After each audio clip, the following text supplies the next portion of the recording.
Olá! No meu cenário reserva, no caso minha cama com algum dos meus bichinhos, por acho que apoio e suporte emocional, depois do estrago que esse livro fez no meu emocional, eu vim aqui mostrar pra vocês meus pensamentos em Senhor das Sombras. Na primeira gravação foi uma complicação muito grande porque eu não tinha feito roteiro, eu não tinha feito nada. Eu só comecei, eu liguei uma câmera e fiquei gravando e falando por horas e eu percebi que me deu muito mais trabalho pra editar. Eu fiz um roteiro dessa vez. Ele tá enorme. Então, vamos lá. Vamos direto ao ponto, de forma cronológica. Falar um pouco sobre como é que foi a leitura de Senhor das Sombras. Começamos esse livro de novo com o nosso personagem Kit, que nós, no livro passado, acabamos descobrindo que ele era parte da família Herondale.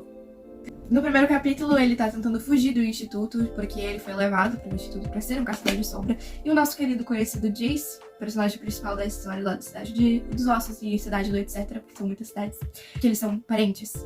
E claramente nós vemos um pouco de relance que o Kit é muito um Herondale, ele tem o humor de Herondale. Kit, você é um Herondale perdido. Eu não sabia que eu estava perdido. Eu nunca me senti necessariamente perdido. Então, basicamente, nós paramos no outro livro com a Emma e o Mark fingindo começar a namorar para que o Julian não continuasse com a Emma, já que ele é uma pessoa extremamente dedicada a tudo que ele bota na cabeça dele e até surge meios não tão convencionais para adquirir o que ele quer. E se ele quer a Emma, ele vai conseguir a Emma, mesmo que tenha uma maldição. Então, a Emma começou a fingir namorar o irmão dele mais velho, o Mark. E é a coisa mais engraçada do mundo, porque muito claramente eles não querem estar juntos, porque eles têm interesse em outras pessoas, mas por causa dessa situação toda, eles estão fingindo namorar. Os pássaros resolveram dar oi. São péssimos mentirosos, e é muito engraçado. Tem várias cenas dele sendo extremamente, tipo, sério e extremamente pomposo com a fala dele, só porque ele não sabe mentir que ele tá com ela ou não, e é muito engraçado. Eu ganhei um peixe pra você, minha bela. Aí ela, eu não conseguia manter um peixe vivo, eu mato planta só de olhar pra ela. Ele, desconfio que eu tenho o mesmo problema. É uma pena, eu ia chamá-lo de Magnus, porque ele tem escamas brilhantes. Isso foi muito engraçado, eu comecei esse livro rindo muito. Atualmente, os irmãos continuam morando no Instituto de Los Angeles, mas que agora ela também tá sendo casa de algumas pessoas da School Mass, que é uma escola que eu não tinha comentado, eu acho, o nome porque eu tenho medo de pronunciar errado e as pessoas me cancelarem. Mas, vamos lá. Que é a escola que o Diego participa, que é o Diego prefeito, o Diego que veio aqui pra reconquistar a Cristina. E a gente acaba descobrindo que ele é noivo. Eu odeio ele. Eu odeio o Diego, eu odeio o Diego, eu odeio o Diego. E ele tá noivo de uma pessoa extremamente insuportável, que nós temos muita coisa pra falar sobre isso. No início eu só achei que ela ia ser uma chata, e no final ela se tornou uma grande problemática dentro desse livro. O mercado das sombras agora tá fechado pra todos os caçadores de sombras, porque a Paz Fria não tá dando certo, porque todos os membros do submundo estão sofrendo muito preconceito por vários grupos problemáticos de caçadores de sombra que são extremamente preconceituosos. Na visão deles, o Malcolm era um feiticeiro bom, ele tinha ajudado muitas pessoas, então, na visão do submundo, os caçadores de sombra do Instituto de Los Angeles acabaram matando o Malcolm por simplesmente ódio. O que não é verdade, a gente sabe disso, o Malcolm é um ser humano terrível. Então eles fecharam o mercado das sombras pra que os caçadores de sombra não fossem mais lá ter problemas ou matar outros seres desse universo, e assim vai. O que ficou complicado, porque acaba que os caçadores de sombra precisam de muitas coisas de lá de dentro, precisam de muitas pessoas, e eles culpam essas pessoas, tanto que o Kit e o Julian foram lá pro mercado das sombras, e eles acabaram sendo expulsos de lá pelo dono do lugar, e foi uma situação meio complicada. Voltando um pouco aos nossos personagens principais, o Julian atualmente tá um pouco distante da Emma, principalmente porque ele acredita que do nada ela largou ele, foi pro irmão mais velho dele, e né, ele não sabe sobre a maldição, então ele tá um pouco mais distante e ainda assim tá um pouco mais protetor depois da situação que roubaram o irmãozinho dele, tava no outro livro, então ele tá mais focado na parte fazer coisas. Muitas mais vezes a Emma comenta que ela tá com medo das atitudes dele, porque ele tá muito mais sério e muito mais frio. O Jace e a Claire estão no instituto com o pessoal de Los Angeles e eles precisam ir embora, mas antes a Claire tem uma conversa com a Emma, onde ela diz que ela e o Jace estão indo para uma nova missão, que a gente não sabe exatamente o que é, dentro do Reino das Fadas, e a Claire acha que ela vai morrer. Claro que isso ia acontecer. E foi por isso que ela disse não pro pedido de casamento dela do Jace. Complicado. Ela não disse como e nem por que exatamente, mas ela acha que ela vai morrer e que ela acha muito mais difícil dizer não, dizer sim, na verdade, casar com ele e ela acabar morrendo e o Jace sofrer muito mais do que isso agora. O que, na minha opinião, não é verdade, ele vai sofrer de qualquer forma. Mas, anyway. a gente acaba descobrindo que o motivo pelo qual o Alec e o Magnus estavam em Buenos Aires era porque tinha um menininho que tinha ficado órfão, um caçador de sombra, e eles estavam adotando ele. Agora, no caso antes eu não sabia disso, mas o Alec e o Magnus são pai de 2. Eles adotaram 2 menininhos, um bebezinho, e esse menininho, o Rafael, coisa mais bonitinha, Magnus e Alex sendo pais é a coisa que eu mais queria nesse mundo. E eu vou falar mais deles mais tarde, porque eles são grande parte desse livro, e eu fiquei muito contente. Eu amo eles, e eles merecem toda a felicidade do mundo, e eles terem pais agora, meu coração ficou feliz, muito feliz. Durante a conversa entre a Clary e a Emma, a Clary comenta que o Jonathan, o irmão mais velho dela, ou Sebastian, como vocês quiserem chamar, deixou uma arma dentro da corte das fadas. E é isso, mas eu acho que eles vão procurar. Até morto esse cara tem um jeito pra atrasar e problematizar as coisas. Eu não duvido que no próximo livro peguem essa arma e transformem em alguma coisa. Eu não sei, eu estou com medo de descobrir, mas por enquanto é isso que a gente sabe nesse momento. Então, nada muito específico acontece nesse meio tempo. Durante muitos capítulos a gente tem cenas da Cristina muito chateada pela questão do Diego ter uma noiva e a gente não tava sabendo disso. Que é bem mais complicado do que simplesmente dizer que eles são noivos e tal. Mas, de qualquer forma, foi uma coisa bem errada. Ele devia ter contado pra ela antes. Então, tivemos muitas cenas entre que a amizade da Emma e da Cristina é muito vista e é muito bonitinho. Eu gosto muito delas e elas são uns doces. E a amizade delas sempre me traz muita felicidade. Até a Emma foi conversar com o Diego. A Cristina tinha pedido pra que ela não fizesse absolutamente nada. E ela não encostasse nenhum dedo. E a Emma falou que talvez ela pudesse encostar os pés. E aí ela, não. Nada, você não vai encostar nele. Por causa da situação. E a Emma, com a ajuda do Julian, acabaram bolando um plano de acabar acertando o Diego, machucando ele, mesmo que ela não encoste nela, e foi muito engraçado. Cristina me fez prometer que eu não encostaria em você, então tive que ser criativo. Você não devia ter mentido pra minha melhor amiga, desgraciada mentirosa. Espero que isso signifique o que eu acho que significa. Detestaria ter acabado de chamar de balde enferrujado ou coisa do tipo. Também temos muitas cenas entre um novo trio que virou um dos meus trios favoritos, que é o Kit, a Liv e o Ty. A Liv e o Ty são os irmãos gêmeos Blackthorne, eles têm seus 15 anos, e o Kit, ele é a nova adição desse universo, que ele inicialmente não quer ser um caçador de sombra, porque ele cresceu a odiar os caçadores de sombra. Mas agora que ele sabe o que ele é ele acabou aprendendo a gostar das pessoas, principalmente do Ty e da Liv, que acabam sendo grandes amigos, e o trio deles durante o livro inteiro não traz tristeza, é maravilhoso, eles são ótimos amigos. O Ty passa o livro inteiro falando que ele é o Sherlock e o Kit é o Watson, e é muito bonitinho, porque o Kit, pelo jeito, gosta de ser o Watson do Ty, então é muito bonitinho. Tanto a dupla quanto o trio deles é maravilhoso, e eu sou apaixonada por eles, eu amo eles. Espera, você tem dormido na porta do meu quarto porque quer um Watson para o seu Sherlock Holmes? O Ty e o Kit são lindos, eu amo eles. E simplesmente todas as coisas e as falas do Kit e do Ty juntos são uma das coisas mais bonitinhas pra mim, porque o Kit viveu no mundo dos humanos, ele sabe as coisas dos humanos, e às vezes, como a gente tá dentro do universo dos Caçadores de Sombra, a gente não pensa o quão eles não conhecem o universo dos humanos. Então, eles não conhecem doenças, eles não conhecem remédios ou tratamentos humanos. Então, o Ty, ele é autista e ninguém consegue entender isso, porque ninguém consegue entender o universo do lado humano. O Kit consegue, e ele faz de tudo para que o Ty se sinta extremamente feliz e bem e acomodado, e é muito bonitinho, porque a Liv, a irmã gêmea dele, ela sabe exatamente o que fazer pra deixar ele contente, porque eles têm uma ligação muito forte. E o Kit fez questão de tentar criar essa ligação, ele não correu, ele não fez nada, ele foi atrás de um jeito de deixar o Ty confortável, e isso foi muito bonito. E eu não sei, mas eu queria tanto que eles ficassem juntos, porque é a coisa mais pura e bonitinha, os dois juntos, e eles são extremamente queridos um com o outro, extremamente talentosos, e eu não sei, eles são como se fosse uma dupla dinâmica que esquentou tanto meu coração, eu fiquei tão contente, e eu espero muito que eles fiquem juntos em algum ponto, ou que eles sejam para batalha, algo do gênero, mas eu só quero ver mais dessa dupla nesses próximos livros, no caso nesse próximo livro, e quem sabe em alguma coleção futura da Cassandra. Lá pelas páginas 130 e poucos, que as coisas realmente começam a acontecer, na minha opinião, que a gente acaba recebendo a visita de algumas pessoas da corte Ancili, falando que o Kieran, que é o namorado no caso agora é ex-namorado do Mark, foi preso pelo pai dele, o rei Ancili, e ele vai ser morto. Só que eles pedem pra o Mark salvar ele, porque as fadas não podem mentir, então se eles salvassem o Kieran e saíssem e ficassem na corte como se nada tivesse acontecido. Se eles fossem interrogados mais tarde, eles acabariam descobrindo. Então, eles pediram pro Mark salvar, e inicialmente o Mark recusa por causa da situação do livro passado, que ele acabou traindo o Mark, não necessariamente romanticamente, mas de uma forma mais pessoal, na parte de confiança em si. E ele acaba recusando no início, mas que no final ele acaba aceitando, e ele vai à noite sozinho, e é quando a Emma, o Julian e a Christina acabam descobrindo, eles vão atrás do Mark e pra poder ajudar ele. A Christina tem, casualmente, um colar com um pingente que faz com que o tempo dentro do universo das fadas fique normal, ou seja, eles não vão passar anos do mundo normal como se fosse algumas horas lá dentro, eles vão passar exatamente o mesmo tempo no reino das fadas e no reino humano, o que é extremamente conveniente. Vamos falar sobre essa situação. Mas basicamente eles entram lá, eles tentam entrar na corte Ancile e tem uma pessoa na frente que eles precisam pagar pra poder entrar, e essa pessoa conta o que vai acontecer pra elas, como se fosse tipo um incentivo pra eles entrarem. E pra Emma, eles contam que ela vai rever um rosto familiar.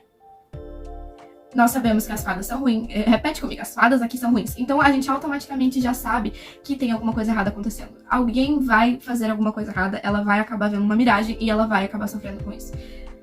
E errada eu não estava. Eles acabam durante uma briga e a Emma é escolhida pra brigar.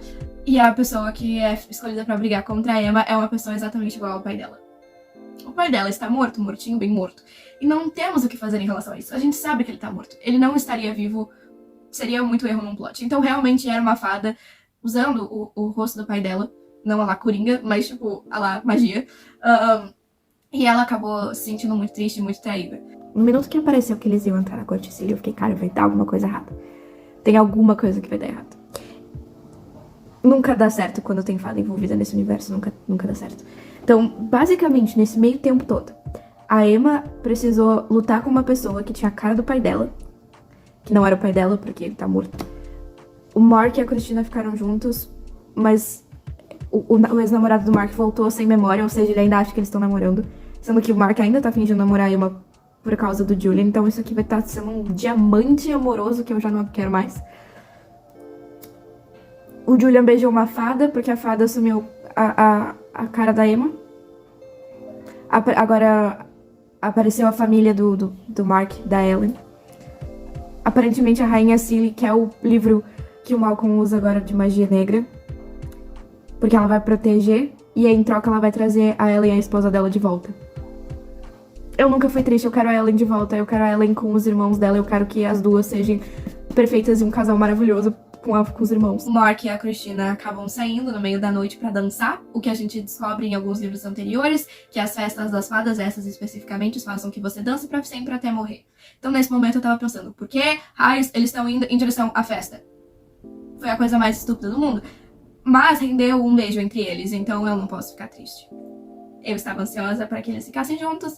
Durou muito pouco, porque sem querer a Christina acabou contando pro Mark o motivo pro qual ele estava fingindo namorar a Emma é por causa do irmão dele. E ele ficou tipo, mas isso é proibido, isso é perigoso, isso não é bom, isso é... E ele começou a enlouquecer e a Christina ficou, ups. Eles acabam conhecendo a tia do Mark e da Ellen, que também mora no Reino das Fadas, e ela acaba salvando a vida do Kieran, que tinha sido muito machucado, e eles vão todos pro instituto de volta. Mas enquanto isso... Agora as facadas começam a acontecer. Enquanto isso, dentro do instituto, acontece uma invasão. Ninguém mais, ninguém menos do que o moço Malcolm.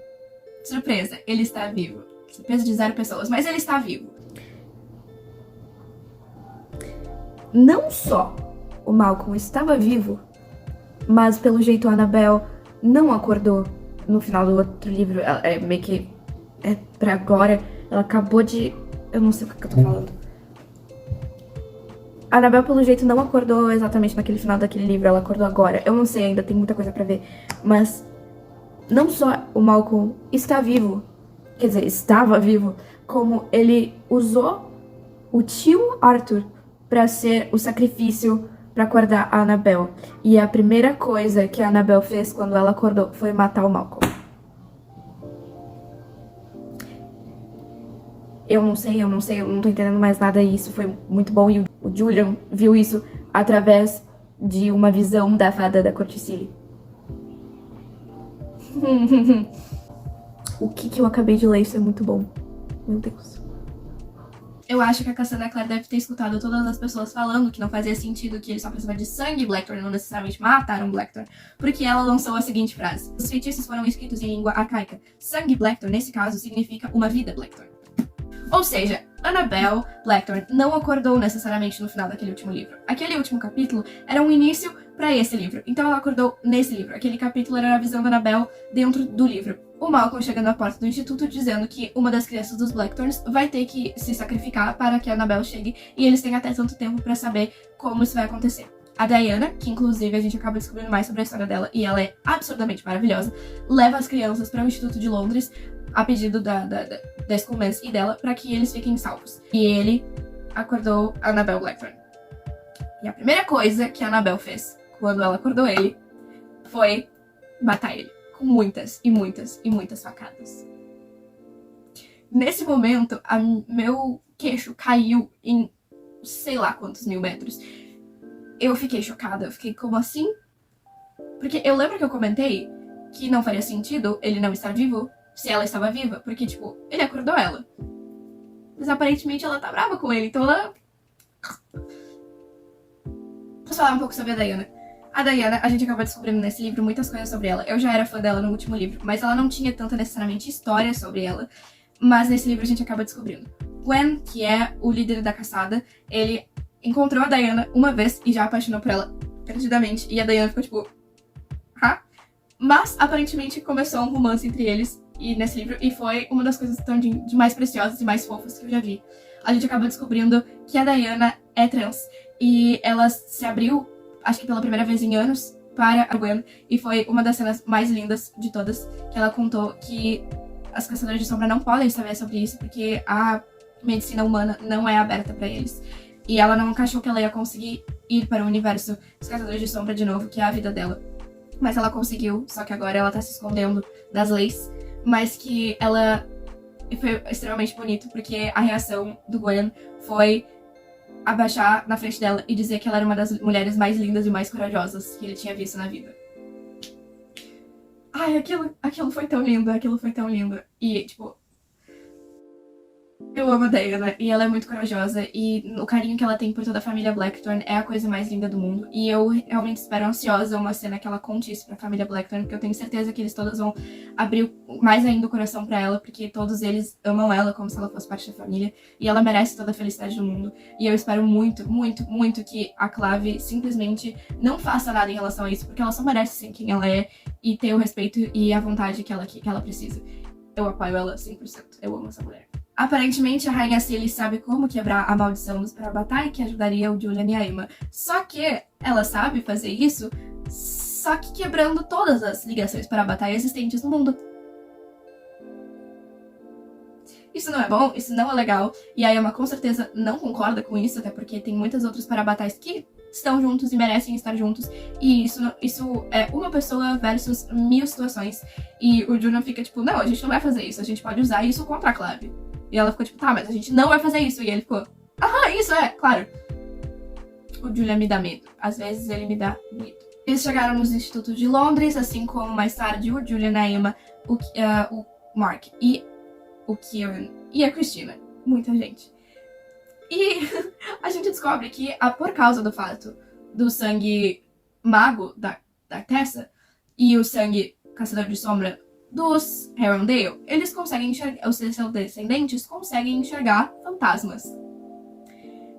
E no Instituto de Londres, ninguém mais, ninguém menos como Jessamine virou uma fantasma. Se vocês leram livros do Príncipe Mecânico, Princesa Mecânica, Anjo Mecânico, vocês sabem quem é a Jessie. E vocês sabem que ela teve uma morte extremamente trágica e dolorida. Que a gente tava começando a gostar dela e ela morreu. E foi muito triste, porque ela era uma personagem boa. E ela voltou aqui como um fantasma. E ela traz uma das melhores conversas com o Kit, que é o único que consegue enxergar ela. Traz memórias, ela fala sobre situações dos Peças Infernais, que é muito bonito, é muito legal. Ele conta como a Tessa vive perguntando pra Jessie se o Will acabou virando um fantasma. E ela diz que não, que na verdade os fantasmas só acontecem quando os Caçadores de Sombra ou seres lá desse universo não tem algo a ser, não terem resolvido algo da vida. E o Will resolveu, ele era feliz e ele morreu pacificamente e foi pra um lugar melhor. E isso quebrou o meu coração. Quebrou não. deixou meu coração muito feliz. Porque é muito bonito, mas ao mesmo tempo é muito triste. Eu amo a Will e a Tessa e o Jem, e qualquer detalhezinho que a gente pode ter sobre esse universo me deixou muito contente. E a gente tem muito porque a gente volta nesse instituto onde se passam as peças infernais. Então a gente vê a Jessie, a gente vê lugares onde o Will e o Jem marcaram o tamanho deles conforme eles foram crescendo nas paredes. A gente tem dentro da biblioteca os livros assinados e escritos pelo Will. Eu tô muito feliz. As armas estavam cuidadosamente trancadas fora de vista e ele não sabia como vender castiçais na rua. E embora houvessem algumas valiosas primeiras edições na imensa biblioteca do instituto, a maioria foram rabiscadas por um idiota chamado Will H. Então todo mundo que gosta de Peças Infernais fica bem feliz em ler esse livro, porque tem muitas coisas, bem fanservice. A gente fica contente porque tem lembrança dos nossos livros passados.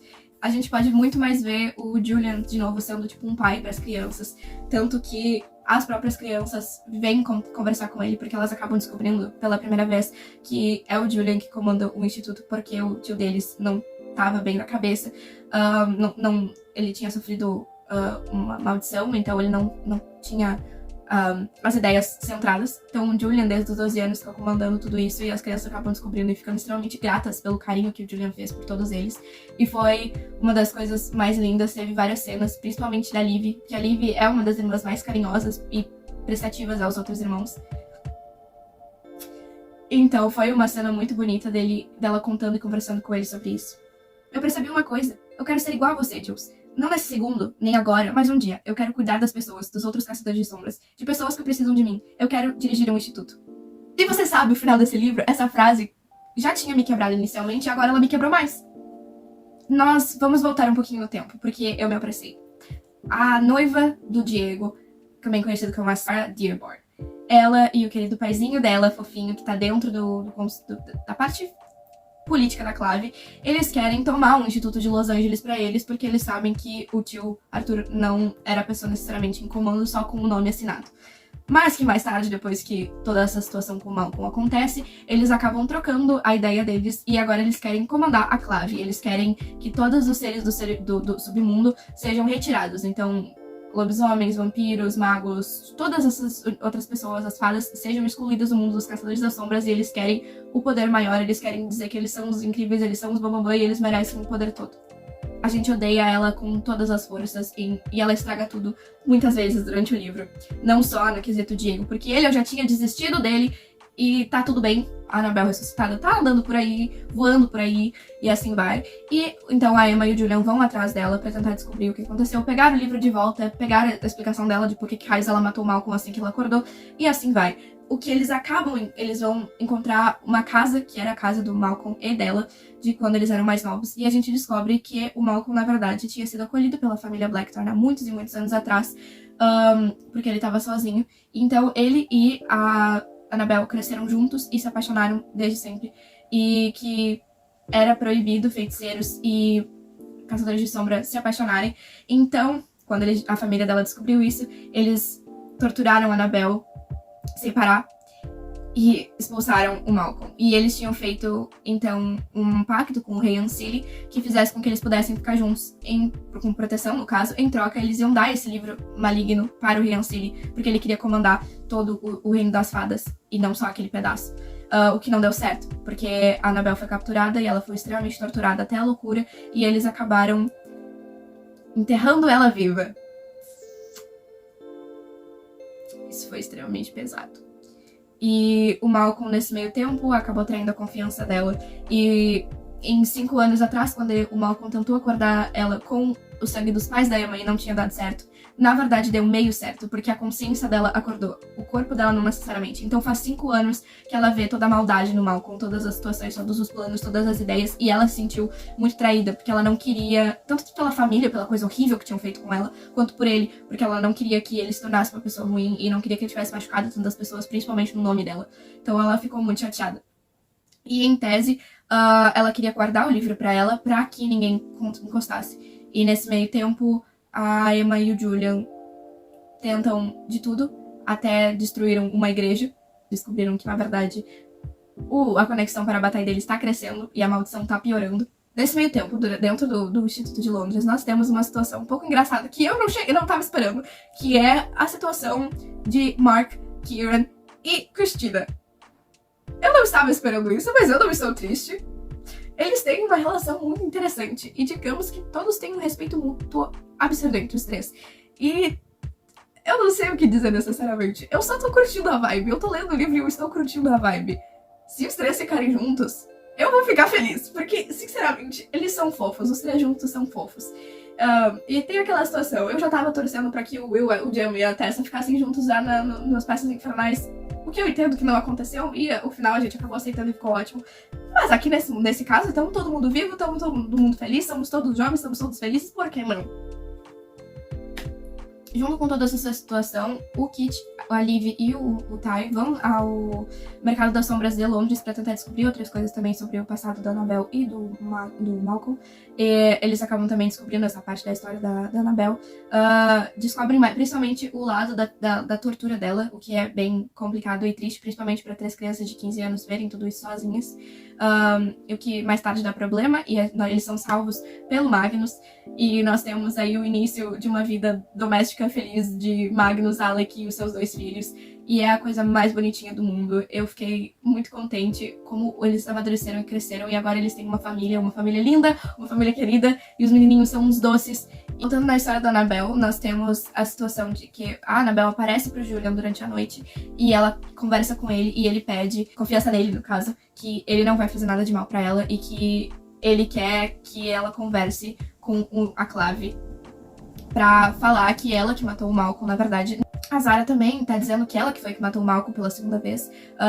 E que agora ela merece ser uma heroína por causa disso. E ela tá tomando esse ponto pra ela, o que vai dar pontos pro pai dela dentro da Clave. E talvez bote ele um poder maior, o que eles não querem. Então eles querem pedir pra Annabelle ir a Clave falar pra eles que na verdade ela que matou o Malcolm.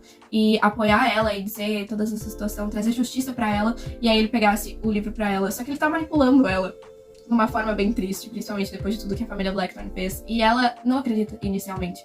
Mas mais tarde, ela recebe uma carta do Ty pedindo pra que ela confie no Julian.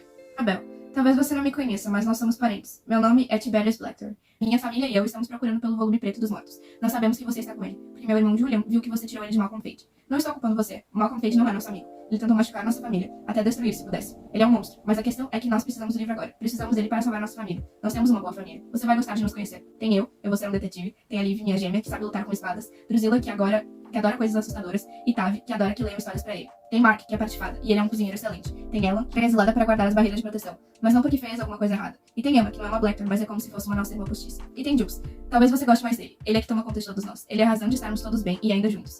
Não acho que ele saiba que a gente sabe, mas a gente sabe. Às vezes ele pode nos dizer o que fazer ou para não ouvir, mas ele faria qualquer coisa por nós. As pessoas dizem que não temos sorte porque não temos pais, mas eu acho que ela é que não tem sorte por não ter um irmão como o meu. Não pense que estou pedindo para você fazer um favor sem receber nada em troca. Julian pode te ajudar. Ele pode ajudar qualquer pessoa. Não é possível que você queira ficar correndo e se escondendo. Eu sei o que aconteceu com você, o que a Clave e o Conselho fizeram. As coisas agora são diferentes. Deixem a gente explicar. Deixa a gente mostrar pra você que você precisa ser exilada, nem ficar sozinho. Você não tem que nos dar o livro. Nós só queremos a sua ajuda. Estamos no Instituto de Londres. Sempre que você quiser vir, será bem-vinda. Atenciosamente, Tiberius Zero Blackthorne. Nesse meio tempo, o Julian acaba descobrindo que a Emma nunca deixou de amar ele e que ela fez tudo aquilo por causa da maldição. Ele acabou descobrindo sobre a maldição e eles começaram a sentir a maldição, o que não segurou eles de ter uma cena juntos também. Começarem, talvez, um namoro, mesmo que eles estão tentando polir os próprios sentimentos, o que é difícil. Mas tá complicada essa situação e eles precisam de ajuda. E aí, durante uma conversa com a Clave, eles vão falar com o pai do Alec, que é o Inquisidor Maior, e ele pode ajudar, talvez, sobre a situação, e eles podem confiar nele, que ele não era um bom pai no início, mas que agora ele tá se esforçando, ele tá fazendo direito, principalmente agora que ele virou avô. E ele tá tentando, ele tá sendo uma visão muito interessante de tudo isso. Mais tarde, a Annabelle confia no Julian por causa da carta, então ela concorda em ir para a Clave em julgamento e dizer que ela que matou o Malcolm, e é aí que as coisas caem. Eles vão até a Clave, eles criam um julgamento, e nós temos todo mundo da Schoolmaster, inclusive a Zara Dearborn, que é uma pessoa que eu tenho vontade de socar toda vez que ela aparece na frase. Ela pode não estar na frase, ela pode não estar no capítulo, mas ela fala o nome dela, eu tenho vontade de socar. Ela é o pai dela. Mas, vamos lá. Eles acabam botando a Annabelle em julgamento. E ela tá nervosa porque a última vez que isso aconteceu, ela foi extremamente torturada. Eles deram a espada mortal pra ela, que é um dos instrumentos mortais que a gente conhece mais na história do Cidade dos Ossos. E ela segura porque ela não pode falar mentiras, e ela fala que na verdade foi ela que matou o Malcolm. E a Zara começa a alfinetar ela muito, e a Annabelle tem um surto. Em menos de 10 páginas, essa mulher conseguiu me fazer acreditar que ia dar tudo certo por causa do julgamento. Tava dando tudo certo, a Annabelle tava cooperando, tava tudo ótimo. E aí tinha que vir a Zara e a família dela encher o saco com coisas, falas problemáticas e essas coisas, porque esse tipo de coisa não dá pra falar no YouTube. E aí ela conseguiu matar Robert Lightwood, pai do Alec e da Izzy, que finalmente estava começando a ganhar um lugar no meu coração, porque antes ele era um homem horrível, e desde que ele virou avô, ele se tornou um ser humano maravilhoso. Quer dizer, um ser humano maravilhoso eu talvez não diria, mas ele tava se tornando um ser humano. E ainda por cima, se não faltava só isso, o Alec ter que ver o pai dele morrer, a gente também teve que ver uma das irmãzinhas do Julian ser morta na frente dele e do irmão gêmeo dela. Magnus basicamente caísse no chão desmaiado, porque agora tem uma doença dentre os feiticeiros rolando por aí. E nós vemos o pai do Alec sendo morto. E em menos de 5 páginas, a Emma reage em toda essa situação. Ela pega a Cortana, a sua espada querida, que acaba quebrando a espada mortal. Como a gente não sabe, porque esse treco era pra ser indestrutível, e a Cortana absorve tudo que ela não sei, acerta. Então ela absorveu já, talvez, um pouco do livro dos mortos, porque acertou no primeiro livro, e agora ela acertou a espada mortal no segundo. Então eu não sei agora se a Cortana vai ser a segunda espada mortal, eu não sei. E aí, em menos de tudo isso, a Annabelle continua em surto, pega um pedaço da arma e acerta a Liv, matando a Liv ali. O que eu esqueci de contar, inclusive, a Ellen conseguiu voltar. A Ellen está com a família dela. E ela nem conseguiu dar oi pra Liv. E a Liv morreu na frente dela. A Liv morreu na frente de todos os irmãos dela. Aí agora, a gente não sabe se necessariamente a Annabelle teve esse surto por puro nervosismo, por problemas antigos com a Clave e ter achado que alguém tinha traído ela e ela acertou toda essa situação, ou se na verdade ela realmente nunca... Ela tava com o rei da corte Ancili, porque quando ela saiu do instituto, ela estava sendo meio que arrastada por algo com um símbolo de uma coroa quebrada, que é o símbolo da corte Ancili. Então agora a gente não sabe se necessariamente ela era boa em algum ponto, ou se ela simplesmente nunca foi uma pessoa boa. Então, eu não sei. Pensamentos pro próximo livro. Agora que nós não temos mais o Inquisidor Maior, é bem possível que o pai da Zara consiga esse cargo. E como ele é o mais nomeado nesse livro, talvez isso aconteça. Então vai dar muitos problemas em relação ao submundo, porque os Caçadores de Sombra não sabem viver sem uma guerra.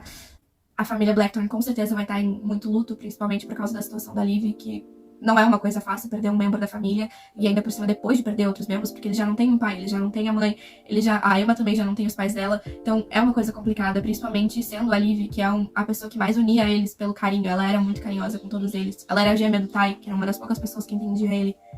Provavelmente a família vai estar muito mal por toda essa situação.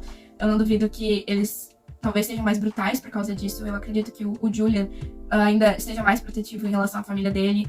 E ainda por cima tem a situação de que agora ele sabe que a Emma ama ele, que tem esse problema da questão do Parabatá. Então eu acho que ele vai acabar fazendo alguma coisa drástica.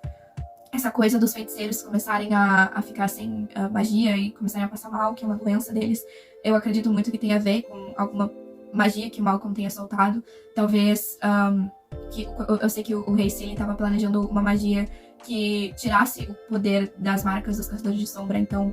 E o próximo guia de poder deles são os feiticeiros. Então é bem possível que ele tá tentando fazer com que os Caçadores de Sombra fiquem completamente sem poderes pra que futuramente eles tenham uma guerra e eles consigam perder. E é isso. Eu não sei nem o que falar.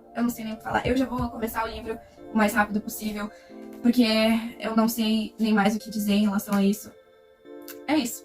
Então, muito obrigada por ter me acompanhado nesse segundo vídeo sobre os Artifícios das Trevas. Eu vou fazer o terceiro logo, assim que eu acabar ele. E eu espero que vocês tenham gostado dessa série de livros, que vai ser a minha primeira sendo contada aqui no meu canal. Eu acho que é assim que eu vou dizer. Eu não sei se é novidade pra mim, mas é isso. Qualquer coisa que vocês quiserem conversar comigo nos comentários, e assim como possíveis novas coleções pra ler, é isso. Eu agradeço muito vocês. Beijos, beijos.